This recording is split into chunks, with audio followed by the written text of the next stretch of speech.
Baptism ఎవరిస్తారు? యూదులు ఇస్తారు.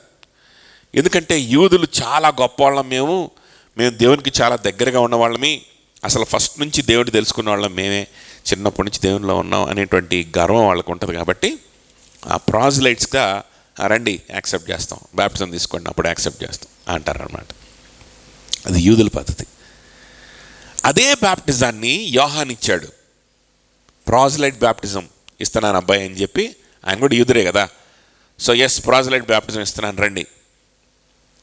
ఆయన యూదుడే, ఆయన ఒక గొప్ప యాజకుడు కొడుకు, ఆయన చిన్నప్పటి నుంచి దేవుని కోసం నాజీరు చేయబడినటువంటి వ్యక్తి. అంటే దేవుని ఆ టెంపుల్లో, సొలొమన్ కట్టించిన టెంపుల్లో కానీ లేకపోతే వాళ్ళ గృహాల్లో కానీ దేవునికి ప్రతిష్ఠించబడినటువంటి వ్యక్తిగా కొంతమందిని చిన్నప్పటి నుంచే నాజీరు చేయడం అనే ప్రాసెస్లో వాళ్ళని ఉంచుతారనమాట. సో అలాంటి ప్రాసెస్లో ఆయన ఉంచారు. ఆయన నిరంతరం ఇంకా లేఖనాలని చదవడము, వాక్యం చదవడము, ప్రార్థన చేసుకోవడము, సో దీని మీద నిమగ్నమై ఉంటాడు. ఓకే, సో మిగిలిన ఎంటర్టైన్మెంట్స్ వాటికి దూరంగా ఉంటాడు, అడవిలో ఉంటాడు, ఒంటె చర్మాన్ని కప్పుకుంటాడు, మిడతల్ని తేనెని తాగుతూ ఉంటాడు. అదవుతుందా? So 24 hours will be meditating on the word of God. So ఆ విధంగా కొంతమందిని వాళ్ళు సపరేట్ చేస్తారు. ఈయన కూడా చేశారు. కాకపోతే నన్ను చిన్నప్పటి నుంచి నాజీరు చేశారు, నేను చిన్నప్పటి నుంచి చాలా నిష్టగా బ్రతికాను, ఎవరితో సంబంధం లేకుండా ఒక సాధువులాగా బ్రతికాను, అసలు నాకు మహిమలు ఉన్నాయి, నేను అసలు ఎవడన్నా ఈ రోజుల్లో అలా చేశాడు అనుకోండి, వాడు వేషధారణ అన్నీ మారిపోయి వాడు భాష కూడా మారిపోయి ఏమంటాడు? నన్నే పూజించండి, నేనే దేవుడిని అయిపోయాను అంటాడు. ఇక అంటాడు కదా. కానీ యోహాన్ అలా అనలా. యోహాను నేనే గొప్పవాడిని అనలా. యోహాన్ ఏమన్నాడంటే, నేను తగ్గవలసినది, ఆయన హెచ్చవలసినది అన్నాడు. I must decrease and he must be exalted. యేసుక్రీస్తుని గురించి చెప్పడానికి వచ్చా నేను అన్నాడు ఆయన. ఎప్పుడైతే యేసుక్రీస్తు ఈ లోకానికి వచ్చి ఆయన మినిస్ట్రీ స్టార్ట్ చేశాడో అప్పుడు యోహాను ఆయన సైలెంట్గా తప్పుకున్నాడు. ఆ తర్వాత ఆయన దగ్గర ఉన్న శిష్యులందరూ కూడా ప్రభు దగ్గరికి వచ్చేసారు. And after that he was killed, he was martyred, gladly he gave up his life. ఆ విధమైన తగ్గింపు ఉంది యోహాన్లో. అయితే ఈ యోహాను నేను బ్యాప్టిజం ఇస్తానండి, ప్రాజిలైట్ బ్యాప్టిజం అన్నాడు. అంటే ఇక ఎవరు రావాలి ప్రాజిలైట్ బ్యాప్టిజానికి? ఎవరు తీసుకోవాలి? యూదులు కాని వాళ్ళు, విగ్రహాలని పూజించేవాళ్ళు, పిచ్చి పిచ్చి పనులు చేసేవాళ్ళు కదా, ఇష్టం వచ్చినట్లుగా బ్రతికేవాళ్ళు, వీళ్ళు ప్రాజిలైట్ బ్యాప్టిజం తీసుకోవాలి వాస్తవానికి. కానీ యోహాను ఎవరిని పిలుస్తున్నాడు తెలుసా? యోహాను ఎవరిని పిలుస్తున్నాడంటే, ఆ అన్యులు విగ్రహాలను పూజించేటువంటి వాళ్ళు ఎవరైతే ఉన్నారో వాళ్ళే అనుకుంటున్నారా మారుమనసు కావాల్సింది? వాళ్ళకి కాదు, మీకు కూడా మారుమనసు కావాలి అని యూదుల్ని కూడా పిలుస్తున్నాడు ఈ బాప్టిజం తీసుకోవడానికి. ఎవరిని? యూదుల్ని కూడా పిలుస్తున్నాడు. యూదులు వస్తున్నారు ఆ బాప్టిజం తీసుకోవడానికి, యూదుల యొక్క మత నాయకులు వస్తున్నారు ఆ బాప్టిజం తీసుకోవడానికి. ఆయన చెప్పే మాటలు వింటుంటే వాళ్ళకే డౌట్ వస్తుంది. అరే, మేము చిన్నప్పటి నుంచి భలే భక్తులు అనుకున్నాము, ఈ ప్రాజిలైట్ బ్యాప్టిజం మాకు సంబంధం లేదు, ఇది మాకు మారుమనసు అవసరం లేదు, మాకు పశ్చాత్తాపం అవసరం లేదు, అదిగో వాళ్ళకి ఎవరికో అవసరం అనుకున్నాం, కానీ లేదురా, మనకు కూడా పశ్చాత్తాపం అవసరమే, మనకు కూడా మారుమనసు అవసరమే, అర్థమైపోతుంది అని చెప్పి యూదులకు కూడా అర్థం చేసేసుకొని ఆయన దగ్గరికి వస్తున్నారు. నావేం చూడండి అమ్మ, అందరు నావేం చూడండి, లుక్ ఎట్ మీ. అదవుతుందా? యూదులు వచ్చేస్తున్నారు. వచ్చినటువంటి యూదులు వాళ్ళని మళ్ళా యోహాను ఏమంటున్నాడంటే, యూదులారా, మీరు సర్ప సంతానంలాగా మీరు బిహేవ్ చేస్తున్నారు, పాముల్లాగా బిహేవ్ చేశారు, మీరే గొప్ప దేవుని భక్తుల్లాగా, మిగిలిన వాళ్ళు అందరు కూడా ఏంటనంటే దేవుని భక్తులు కాదన్నట్లుగా, మీరే అందరికీ దేవుని గురించి చెప్పేటువంటి వాళ్ళు అన్నట్లుగా మిమ్మల్ని మీరు బాగా ఎలివేట్ చేసుకున్నారు. మీ ఆచారాలు గొప్ప, మీరు చేసేటువంటి కొన్ని ఆచారాలను చూసి మిగిలిన వాళ్ళని తక్కువ చూపు చూశారు. కానీ వాస్తవానికి చూస్తే మీ హృదయంలో దేవుడు లేడు. మీరు ఆచారాలు చేస్తున్నారు కానీ మీ హృదయంలో ఎవరు లేరు? దేవుడు లేడు. మీరు ఆచారాలు చేస్తున్నారు కానీ మీరు దేవుణ్ణి ప్రేమించేటువంటి ప్రాసెస్లో లేరు. You are not loving God. You don't have any relationship with God. దేవునితో మీకు సంబంధం లేదు, సరైన సంబంధం లేదు అని చెప్పి యోహాను వారిని హెచ్చరిస్తూ ఉంటే నిజమే కదా అని చెప్పి వాళ్ళు రియలైజ్ అయ్యి వాళ్ళు ఏం చేస్తున్నారంటే వచ్చి బ్యాప్టిజం తీసుకుంటున్నారు. అన్యులు, విగ్రహారాధికులు తీసుకునే బ్యాప్టిజాన్ని యూదులు వచ్చి తీసుకుంటున్నారు. చూడండి, this is called true repentance. ఇక్కడ మీలో కొంతమంది కూడా ఆ యూదుల్లాగా ఆలోచిస్తున్నారనమాట. ఎలా ఆలోచిస్తున్నారంటే, మేము చిన్నప్పటి నుంచి సండే స్కూల్కి వెళ్ళాం, మేము చిన్నప్పటి నుంచి వాక్యాలన్నీ చదువుకున్నాం, మేము చిన్నప్పటి నుంచి పాటలన్నీ నేర్చుకున్నాం, నేను దేవునిలో లేకపోతే ఇంకెవడున్నట్టు అని ఫీల్ అవుతున్నారు. But deep inside you know very well that you don't have any friendship with God. సరిగ్గా కూర్చోవాలి, చెర్రీ విని సరిగ్గా కూర్చోవాలి, straight. It's not sleeping time. Okay, right. చూడండి, కానీ వాళ్ళ హృదయాన్ని వాళ్ళు అనాలిసిస్ చేసుకుంటే, వాళ్ళ హృదయంలోకి వాళ్ళు తొంగి చూసుకుంటే వాళ్ళకి బాగా తెలుసు దేవునితో వాళ్ళకి నిజమైన సంబంధం లేదు. They don't have any friendship with God. దేవునితో ఫ్రెండ్షిప్ లేదు వాళ్ళకి. నీకు ఫ్రెండ్షిప్ కావాలంటే ఎవడో దిక్కుమాలినోడు కావాల్సిందే. నిన్ను మోసం చేసేవాడు, ఎవడో దరిద్రుడు, దిక్కుమాలినోడు, నిన్ను పాపంలోకి లాక్కొని వెళ్ళేవాడు కావాల్సిందే. నీకు ఎంటర్టైన్మెంట్ కావాలి అని అంటే నీ మైండ్ అంతా పాడు చేసి, నీ హృదయాన్నంతా పాడు చేసి, పాపిష్టి మార్గాల వైపు నిన్ను నడిపించేటువంటి వ్యక్తులు నీకు కావాల్సిందే. వాళ్ళు లేకపోతే నీకు ఎంటర్టైన్మెంట్ లేదు. అలాంటి కార్యకలాపాలు లేకపోతే నీకు ఎంటర్టైన్మెంటే లేదు. అక్కడ ఎందుకు కుర్చీ ఖాళీగా ఉంది? వెనకాల so many people are struggling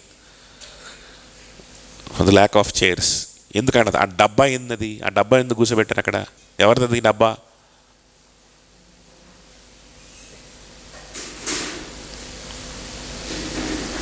మళ్ళీ మధ్యలో చైర్ ఖాళీ ఉంది. నన్ను ఏం చేస్తారు?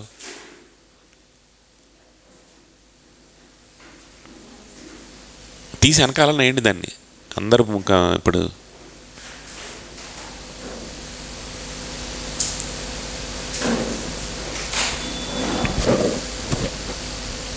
ఖాళీగా ఉంటే వెనకాలన్నా ఏంటి అమ్మ, లేకపోతే తీసి వెనకాల ఏంటి బాబు?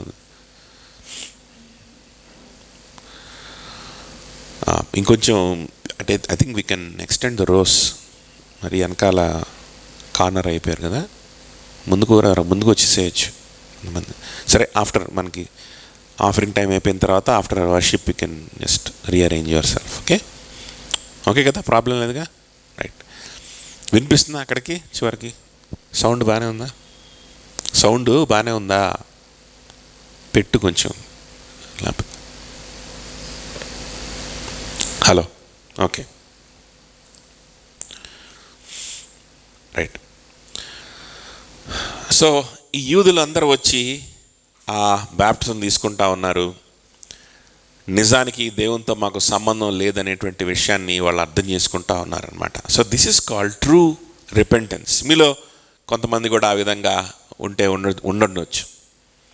చూడండి, నేను ఎప్పుడో రక్షింపబడ్డాను, నాకు దేవుని గురించి తెలుసు కదా. నిజమైన రక్షణ అనుభవం కాదది. చాలామంది ఇలా అనుకుంటూనే నరకానికి వెళ్ళిపోతారు. చాలామంది ఇలా అనుకుంటూనే దేవుని యొక్క శిక్షలోకి వెళ్ళిపోతారు. కానీ నిజమైన రిపెంటెన్స్ ఏంటో తెలుసా? Destroy all your pride, destroy all your spiritual pride. ఆత్మీయ గర్వాన్ని కూల్చివేసుకోవాలి. అప్పుడు నిజమైన మార్బన్స్ అంటే నీకు అర్థమవుతుంది, లేకపోతే అర్థం కూడా కాదు. నేనేదో యేసుప్రభు గురించి నేను విన్నాను, తెలుసుకున్నాను, నేనేదో మీటింగ్లో చెయ్యి ఎత్తేసాను, లేకపోతే ఏదో బ్యాప్టిజం ఇచ్చేశారు నాకు మా ఇంటి దగ్గర వాళ్ళు, లేకపోతే ఎవరో ఇచ్చారు అనగానే సరిపోదు. Do you have any relationship with Jesus Christ? రక్షింపబడ్డం అంటే బ్యాప్టిజం తీసుకున్న నీళ్ళల్లో రక్షణ లేదు, గుర్తుపెట్టుకోండి. ఆ ప్రక్రియలో రక్షణ లేదు, గుర్తుపెట్టుకోండి. ఆ నీళ్ళల్లో ఏమీ లేదు. అందుకనే ఈ ప్రాసెలైట్ బ్యాప్టిజానికి కానీ లేకపోతే మనం తీసుకునే బ్యాప్టిజానికి కానీ నీళ్ళని దేవుడు ఎందుకు చూస్ చేసుకున్నాడా అని ఆలోచన చేస్తే, అంటే పర్సనల్గా నాకు వచ్చిన ఆలోచన, అది బైబిల్లో లేదు, ఊరికి నేను గెస్ చేస్తున్నాను. ఎందుకు దేవుడు నీళ్ళనే చూస్ చేసుకున్నాడు అని నేను ఆలోచన చేస్తే, ఎందుకు అనంటే water are the most neutral thing in this world. నీళ్ళలో ఏముంటుంది? ఏముండదు. ఏమైనా ఉంటుందా? ఏముండదు, నథింగ్. అది కూడా ఎక్కడ పడితే అక్కడ బ్యాప్టిజాలు ఇచ్చేవాళ్ళు. ఫిలిప్పు ఆ ఇథియోపియా దేశానికి సంబంధించిన నపుంసకుడితోటి సువార్త చెప్తా ఉంటే ఆ మధ్యలో ఒక చిన్న సరస్సులా కనిపిస్తే అక్కడ బ్యాప్టిజం ఇచ్చేసాడు. కొర్నేలింట్లో బ్యాప్టిజం ఇచ్చేసాడు. కొర్నేలింట్లో ఏదో తొట్టో లేకపోతే నీళ్ల తొట్టో ఏదో ఉంటుంది. ఇళ్లలో ఉండే తొట్లు ఎంత ఉంటాయి? చిన్న ఏదో తొట్టు ఉంటుంది. ఆ తొట్టులో బ్యాప్టిజం ఇచ్చేసాడు అందరికీ పేతురు కొర్నేలింట్లో. అర్థమవుతుందా? యోర్దాన్ నదిలో బ్యాప్టిజం ఇచ్చి యోహాన్ అయితే యోర్దాన్ నదిలో బ్యాప్టిజం ఇచ్చేవాడు.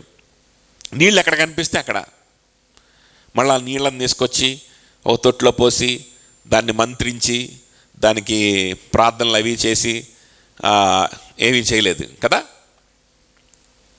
So there is nothing in the water in which you are baptized. ఆ వాటర్లో ఏం లేదు. నీ మారు మనసు, నీ విశ్వాసం కరెక్ట్గా ఉంటే that is what will cleanse you. అది నిన్ను రక్షిస్తుంది. అది నీకు పాప క్షమాపణ ఇస్తుంది. నీ మారు మనసు, నీ విశ్వాసం. ఏంటి విశ్వాసం? మారు మనసు అని అంటే యేసుక్రీస్తు అనేటువంటి ఒక వ్యక్తి నా కోసం మరణించాడు. నన్ను ఎంత ప్రేమించాడంటే, నన్ను ప్రేమించి నా మీదకి రావాల్సిన నిందని భరించి, ఆ నింద మీదకి రావాల్సిన శాపాన్ని భరించి సిలువలో మరణించాడు. ఇంత ప్రేమ నా పట్ల చూపించినప్పుడు నేను ఆయన గురించి ఆలోచన చేయాలి. నేను ఆయన గురించి నిమగ్నమై ఉండాలి. నేను ఆయనను ప్రకటించడానికి నా సమయాన్ని స్పెండ్ చేయాలి. అది విశ్వాసం. అది విశ్వాసం. నాకు ఇంకా మనుషులొద్దు, మనుషుల దగ్గర నుంచి ఇచ్చే గుర్తింపు వద్దు, లేకపోతే మనుషులు నన్ను ఏమనుకుంటున్నారో ఈ ఆలోచనలు ఏవద్దు. యేసుక్రీస్తు అని ఆలోచించాడా? నా కోసం సిలువలో చచ్చిపోయేటప్పుడు నా గురించి ఏమనుకుంటారో, ఈ విధంగా బద్దుపోటు దొంగలతో మధ్యలో నిలబడి నేను సిలువ వేయించుకుంటే నా గురించి అసలు చరిత్ర ఏం రాస్తారో నా గురించి అని ఆయన భయపడ్డా? దొంగలతో చచ్చిపోయాడు. ఆఖరికి ఒక పేదవాడిగా బ్రతికి, ఒక వడ్రంగి కుటుంబంలో పుట్టి పేదవాడిగా బ్రతికి, ఏమన్నా జీవితం ఆఖరికన్నా ఏమన్నా బాగా ధనవంతుడు అయ్యాడనంటే ధనవంతుడు కాలేదు. ఏదన్నా రాజు అయ్యాడా, ఒక ఎమ్మెల్యే అయ్యాడా, ఒక ఎంపీ అయ్యాడా? ఏమవ్వలేదు. ఓ సైంటిస్ట్ అయ్యాడా? ఏమవ్వలేదు. ఆఖరికి ఒక బందిపోటు దొంగలతో సమానంగా దైవ దూషకుడని నింద మోసుకొని సిలువలో మరణించాడు. యూదుల దృష్టిలో ఏమో భక్తిహీనుడు, దైవ దూషకుడు, దయ్యం పట్టినవాడు అన్నారు. ఎందుకంటే నేనే ఆది సంభూతుణ్ణి, నేనే ఆది అందు ఉన్నటువంటి దేవుడిని చెప్పుకున్నాడు. కాబట్టి వాళ్ళకి నచ్చలేదు. నాలోనే మీకు సమస్తము అని చెప్పాడు కాబట్టి వాళ్ళకి అది నచ్చలేదు. నాలోనే మీకు నిజమైనటువంటి నీతి, నాలోనే మీకు నిజమైనటువంటి సంతోషము అని చెప్పాడు. వాళ్ళకి నచ్చలేదు. కాబట్టి యూదులేమో ఆయన్ని దయ్యం పట్టినవాడు, దైవదూషకుడు అని చెప్పి నిందించారు. వాళ్ళు చేసిన కంప్లైంట్ని బట్టి రోమీయులేమో అన్యులేమో ఆయన బందిపోటు దొంగలతో కలిపి సిలువ వేస్తూ ఉన్నారు. ఆయన ఆలోచించాడా? నా గురించి ఎవరేమనుకుంటున్నారో, అయ్యో నా ఇమేజ్ ఏమైపోతుందో ఏమైనా ఆలోచించాడా? ఆఫ్టర్ ఆల్ నువ్వు నేనెంత ఆయన ముందు, ఆయన పరిశుద్ధ ముందు, ఆయనకున్న గొప్పతనం ముందు, పరలోకంలో ఆయన పొగిడేవాళ్ళు ఎంతమందో తెలుసా? నిరంతరం ఆయన్ని స్తుతించే వాళ్ళు ఎంతమంది ఉన్నారు? ఆయన సింహాసనం ఏంటి, ఆయన కంట్రోల్ చేయగలిగినటువంటి రెల్మ్స్ ఎన్నున్నాయి? గాలి తుఫాను కూడా చిన్న పిల్లోడిలాగా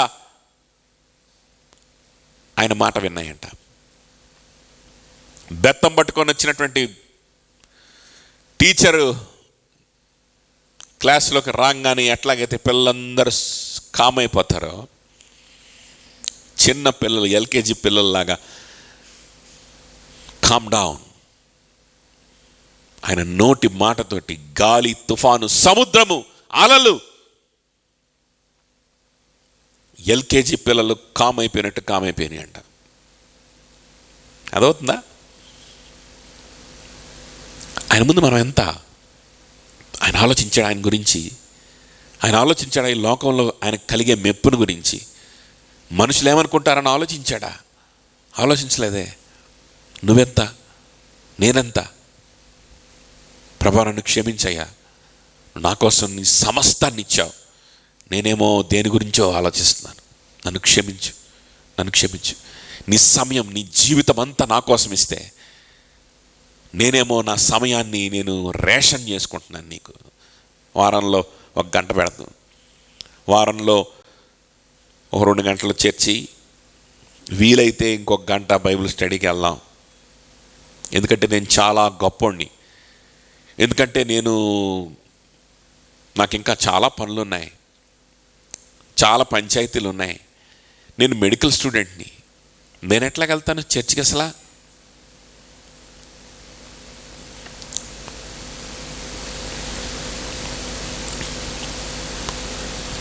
చూడండి, do you think being a medical student, being a doctor, being an engineer, being a job holder is greater than being the almighty God of this universe?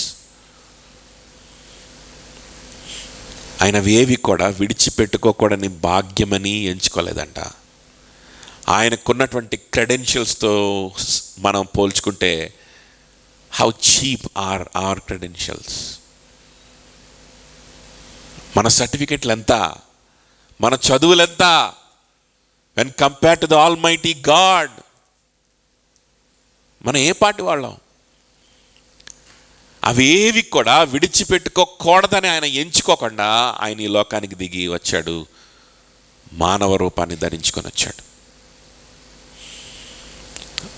So ప్రభా, ఇంత గొప్ప ప్రేమను నువ్వు చూపించినప్పుడు నీ గురించి పట్టించుకోకుండా నా సొంత ఆలోచనలతో ఎలా ఉండగలుగుతున్నాను అని బాధపడ్డాన్ని ఏమంటారంటే పశ్చాత్తాపం అంటారు. దాన్ని నిజమైన పశ్చాత్తాపం అంటారు. అలా నిజంగా పశ్చాత్తాపడిన వాడు ఏం చేస్తాడంటే క్రీస్తుతో సమయం గడపడానికి ఇష్టపడతాడు. అంతేగాని క్రీస్తుతో నువ్వు సంబంధం కలిగి ఉన్నావా లేదా, ఆయన సిలువలో నీ కోసం ఏం చేశాడు నువ్వు అర్థం చేసుకున్నావా లేదా, ఇవన్నీ పక్కన పెట్టేసేసి నేనేదో చిన్నప్పుడు నేను చాలా వాక్యాలు నేర్చుకున్నా, నేనేదో బాప్టిజం తీసుకున్నా అని చెప్పి మనం చాలా భక్తులమని గర్వంలో ఉంటే వీఆర్ ఇన్ గ్రేవ్ డేంజర్. గుర్తుపెట్టుకోండి, చాలా పెద్ద డేంజర్లో మనం ఉన్నట్టు లెక్క. కాబట్టి బాప్టిజం ఇచ్చి యోహాను వాళ్ళకి రిపెంటెన్స్ అంటే ఏంటో తెలియజేశాడు. ఇశ్రాయేలీలకి రిపెంటెన్స్ అంటే ఏంటో తెలియజేశాడు. ఎందుకంటే నెక్స్ట్ ఈయన తర్వాత రాబోయేటువంటి వ్యక్తి ఎవరు? యేసుక్రీస్తు. ఆయనతో సంబంధం కలిగి ఉండాలంటే first step should be repentance. పాపం విషయమే పశ్చాత్తాపము, నిజమైన పశ్చాత్తాపం, నిజమైన మారు మనస్సు. అయ్యో ప్రభా, నీతో కాకుండా నేను ఎవరితోనో ఉంటున్నానే, ప్రభా నీ గురించి కాకుండా నేను ఎవరి గురించో ఆలోచిస్తున్నానే, ప్రభా నీ మెప్పు గురించి కాకుండా ఎవరో నన్ను గుర్తించాలనుకుంటున్నానే. This is repentance, this is repentance. అంతేగాని నేనంతా బాగానే ఉన్నాను, చాలామంది కంటే బాగానే ఉన్నాను, ఇదిగో ఈ ఒక చిన్న పొరపాటు ఉంది, దాన్ని కూడా రెక్టిఫై చేసేసుకుంటా, అప్పుడు అందరికంటే నేనే గొప్ప వ్యక్తిని పోజ్ కొట్టచ్చు. అది కాదు రిపెంటెన్స్. అర్థమవుతుందా? That is not repentance. కాబట్టి చూడండి, అలాంటి రిపెంటెన్స్ని బోధించడానికి బాప్టిజం ఇచ్చాడంట యోహాను.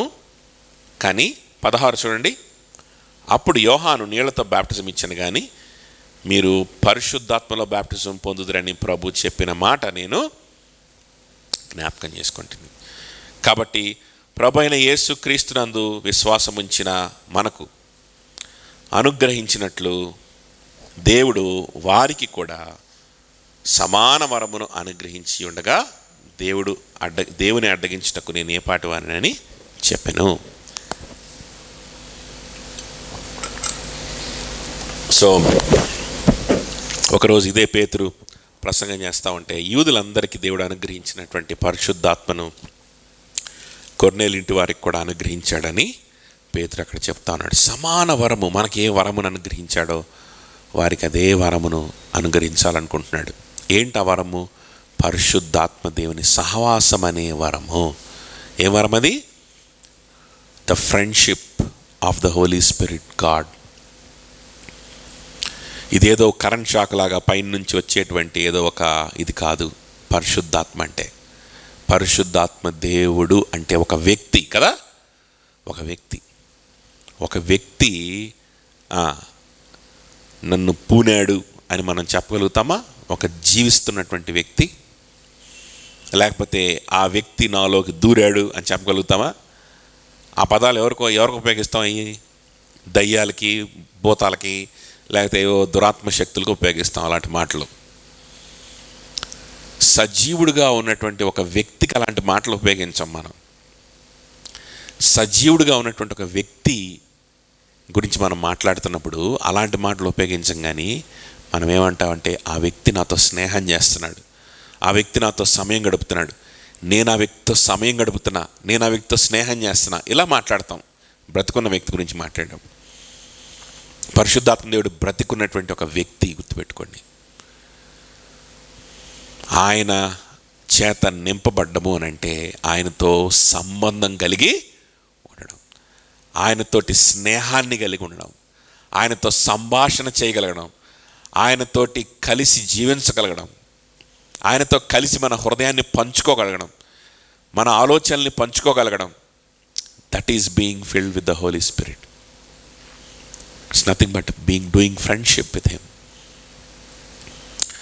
సో దేవునితోటి సహవాసం చేసేటువంటి వరము యూదులకే కాదు. అంటే చిన్నప్పటి నుంచి వాక్యం చదువుకొని చక్కగా బాప్టిజం తీసుకొని చక్కగా చర్చిల్లోనే ఉండేటువంటి వ్యక్తులకు కాదు, మాత్రమే కాదు.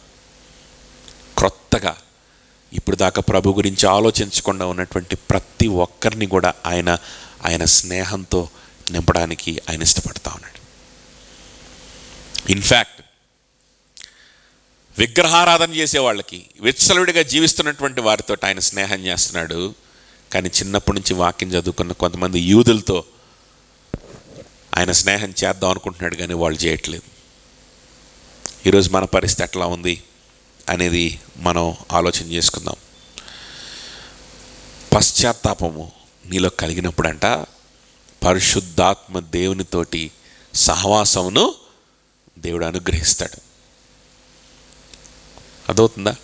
నిజమైన పశ్చాత్తాపం ఈరోజు నీలో ఉందా? నేను ఊరికే చర్చికి వెళ్తున్నాను, వస్తున్నాను, కుదరదు. నిజమైన పశ్చాత్తాపం, ప్రభా నీ గురించి నేను ఎందుకు ఆలోచించట్లేదు? Why am I not feeling myself with you? నీతోటి నా హృదయాన్ని, నా మనస్సును, నా ఆలోచనల్ని నేను ఎందుకు నింపుకోలేకపోతున్నాను? నన్ను క్షమించయ్యా. ఈ బలహీనత నుంచి నన్ను విడుదల చేయి ప్రభా. నీతో స్నేహం చేసే భాగ్యం దయచేయి ప్రభా. మనం అడగగలిగితే చాలు. Keeping aside all your spiritual pride, keeping aside all your spiritual complacency. అయిపోయింది, I have achieved something spiritually. అయిపోయింది, బాప్టిజం కూడా తీసుకున్నాను, I have achieved something. Okay, కానుక కూడా వేస్తాను. ఓకే, బైబిల్ రోజు ఏదో పొద్దున్నే లేచి 4 ఏదో చదువుతాను, ఆదివారం వెళ్తా. ఇక అయిపోయింది, I have achieved something. This is called spiritual complacency. This is called spiritual pride. Can you keep it aside this morning? నువ్వు పక్కన పెట్టగలుగుతావా? ఈ ఆత్మీయ గర్వాన్ని, ఈ ఆత్మీయ సోమరితనాన్ని పక్కన పెట్టుకొని మనస్సాక్షితోటి, నిజమైనటువంటి మనస్సాక్షితోటి నిజంగా నీ గురించి నువ్వు ఆలోచించగలుగుతావు. Do I really have a relationship with God? దేవునితో నాకు సంబంధం ఉందా? నా గురించి ఆలోచించి తన జీవితం అంతా, రక్తమంతా కార్చాడే సిలువలో. చూడండి, ఈ బల్ల మీద ఉన్నటువంటి వస్తువులు యేసుక్రీస్తు రక్తానికి, ఆయన శరీరానికి సాదృశ్యమైన వస్తువులు. కానీ these elements are the symbols of his blood and his body that is broken for you. మామూలుగా అయితే దేవునితో సహవాసం కలిగి ఉండాలంటే, దేవుని దృష్టిలో నీతిమంతులుగా ఉండాలంటే ఏం చేయాలి? నీతిమంతులు అవ్వాలంటే ఏం చేయాలి? మనం నీతి క్రియలు చేయాలి. నీతి క్రియలు చేయకపోతే నువ్వు నీతిమంతుడు ఎట్లా అవుతావు? నీతిమంతురాలు ఎలా అవుతావు? నువ్వు ఏదో చేసి చూపించాలి. ఏదో చేసి చూపించకపోతే దేవుడు నిన్ను ఎలా యాక్సెప్ట్ చేస్తాడు? నీతిమంతురాలుగా ఎలా యాక్సెప్ట్ చేస్తాడు? యాక్సెప్ట్ చేయలేడు. కానీ ఇది చూసారా, ఇలాంటి రక్తాన్ని గార్చాడు యేసుక్రీస్తు. ఎందుకు గార్చాడు తెలుసా? To make a new covenant with you. You know what that new covenant is? నువ్వు నీతి క్రియలు చేస్తే నువ్వు నీతిమంతురాలు అవుతావు. నువ్వు నీతి క్రియలు చేస్తే, నువ్వు అందరి ముందు నీతిగా బ్రతికి గొప్ప గొప్ప కార్యాలు చేసి మంచిగా ఉంటే, కొన్ని ఆజ్ఞలు పాటించి నిష్టగా బ్రతికి మంచిగా మాట్లాడుతూ మంచిగా అందరి దగ్గర మెప్పు పొందుకుంటే నువ్వు నీతిమంతురాలివి, నీతిమంతుడివి అని చెప్పి అందరు నిన్ను పొగుడుతారు. వాళ్ళు పొగిడితే నేను కూడా పొగుడుతా. కవనెంట్ ఇది దేవుడు మనతో చేసుకున్నటువంటి నిబంధన అని అనుకున్నారు ఎవరు? యూదులు. కానీ అది కాదు. ఆయన నిబంధన ఏంటో యేసుక్రీస్తు చూపించాడు అనమాట. ఆయన పట్టబడబోయేటువంటి రాత్రి ఆయన ఒక పాత్రను ఎత్తుకొని, ఇదిగో ఇది నా రక్తము, ఈ పాత్రలోనిది నూతన నిబంధన రక్తము అన్నాడు. అర్థమవుతుందా? ఏంటది? ఇప్పుడు దాకా మీ పితరులు, మీ తాతలు, మీ ముత్తాతలు చెప్పిన, లేకపోతే మీ పాస్టర్ గారులు, ఎవరో పాస్టర్ గారు అనబడేటువంటి వాళ్ళు ఎవరో చెప్పినటువంటి నిబంధన అది కరెక్ట్ కాదబ్బాయి, ఇదిగో నూతన నిబంధన మీకోసం చేస్తున్నాను. ఏంటండి ఈ నూతన నిబంధన అనంటే, నీ క్రియలతో సంబంధం లేదు, నువ్వు సమాజంలో తెచ్చుకునే మెప్పుతో సంబంధం లేదు, నీ పేరు ప్రతిష్టలతో సంబంధం లేదు. కేవలం యేసుక్రీస్తు అనేటువంటి నాతో నువ్వు సంబంధం కలిగి ఉండగలిగితే చాలు. కేవలం యేసుక్రీస్తు అనేటువంటి ఒక వ్యక్తిని నువ్వు ప్రేమించగలిగితే చాలు. యేసుక్రీస్తు అనే వ్యక్తిని నిన్ను ప్రేమించి నీ కోసం రక్తం గార్చాడు అని నువ్వు నమ్మి తన హృదయపూర్వకంగా నీ గురించి ఆలోచించాడని నమ్మి నువ్వు కూడా హృదయపూర్వకంగా ఆయన గురించి ఆలోచించడానికి ఇష్టపడితే చాలు. అట్లీస్ట్ ఇష్టపడితే చాలు. ప్రభా, నా హృదయం అంతా కూడా నువ్వు ఉండాలి, ఎవరో ఉండకూడదు. అదే న్యాయం, అదే న్యాయం. నువ్వు నా కోసం నీ హృదయం అంతా ఇచ్చి, నీ రక్తం అంతా ఇస్తే, నా హృదయంలో ఎవరో ఎందుకు ఉండాలి? నువ్వే ఉండాలి, ఇంకెవరు ఉండకూడదు. అదవుతుందా అని నువ్వు విశ్వాసం ఉంచగలిగితే చాలు. నీ క్రియలతో సంబంధం లేకుండా, నీ చుట్టుపక్కల వాళ్ళతో నువ్వు ఎంత మంచి పేరు తెచ్చుకున్నావు అనే దాంతో సంబంధం లేకుండా, నేను ఎంతమంది పొగుడుతున్నారు అనే దాంతో సంబంధం లేకుండా, అదవుతుందా? నీ బలహీనతలు ఎన్నున్నాయనే దాంతో సంబంధం లేకుండా, I will make you my daughter and my son and I will start doing friendship with you. నీతో స్నేహం చేయడం ప్రారంభిస్తాను. పరిశుద్ధాత్మ దేవుని యొక్క సహవాసం నీకు దొరుకుతుంది. నీతో ఉంటాను, నీలో నివసిస్తాను, నీతో స్నేహం చేస్తాను, నేను పరిశుద్ధపరచుకుంటాను. That is the new covenant. ఆయన శరీరం విరగొట్టబడి ఆయన రక్తము కార్చబడింది దానికోసమే, ఆయనలో ఉన్నటువంటి నూతన నిబంధనలోకి మనల్ని ప్రవేశపెట్టడానికి. కాబట్టి this is the body of Christ that is broken for you. నీ మీద కావాల్సినటువంటి శిక్షను, దేవుని యొక్క కోపాన్ని పీల్చి వేసుకున్నటువంటి ఆయన శరీరానికి సాదృశ్యం. నీ క్రియలతో సంబంధం లేకుండా నిన్ను ఆయన స్నేహితుడిగా అంగీకరించడానికి, ఆయన కార్చిన రక్తానికి ఈ ద్రాక్షారసం సాదృశ్యం. కాబట్టి ఎస్, నేను అంగీకరిస్తున్నాను, నేను విశ్వాసం ఉంచుతున్నాను. యేసుక్రీస్తు నా కోసం మరణించాడు, ఆయన సమస్తము నా కోసం ఇచ్చాడు, తన జీవితం అంతా నా కోసం దారిపోసాడు. ఆయన హృదయము, ఆయన మనస్సు నా కోసం ఇస్తే నేను ఆయన కోసం మాత్రమే బ్రతకాలి, ఆయనతో మాత్రమే బ్రతకాలి అని నిర్ణయించుకున్నటువంటి వారు మనం ఒక పాట పాడుతూ ఉన్నప్పుడు ముందుకొచ్చి బల్లో చేయవేయండి, ప్రభువుని ఆరాధించుకుందాం. అందరు కలిసి, అందరు కళ్ళు మూసుకొని మనం పరీక్షించుకుందాం.